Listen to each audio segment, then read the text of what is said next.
Voilà, l'Alliance Atlantique, alliance nucléaire, disait donc Jean-Yves Le Drian hier soir. La riposte, pour l'instant, est économique, avec des conséquences massives, nous disent les Européens qui se sont réunis cette nuit pour un sommet exceptionnel. Et ce n'est que le début, parce que les réunions vont s'enchaîner encore aujourd'hui, notamment pour Emmanuel Macron, Pierrick Bonneau. Le président de la République de retour de Bruxelles va s'entretenir ce matin avec ses prédécesseurs à l'Elysée ou à distance.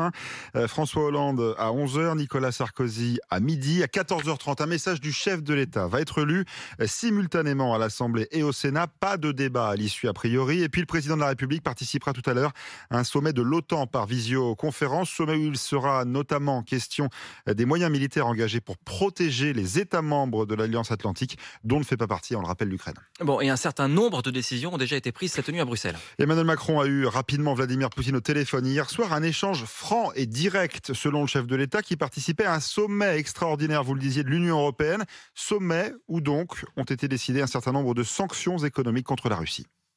L'Union européenne a décidé donc ensemble d'infliger des coups très sévères à Moscou sur à la fois des personnes et des secteurs. Ces sanctions viseront également le régime biélorusse qui est complice dans cette offensive russe. Les pays de l'Union européenne se sont également mis d'accord sur une aide économique et matérielle à l'Ukraine. Des renforts vont être envoyés aux frontières orientales de l'Union européenne. Et puis un certain nombre de mesures pour protéger le pouvoir d'achat des Européens ont été prises. Cette guerre aura aussi des conséquences économiques.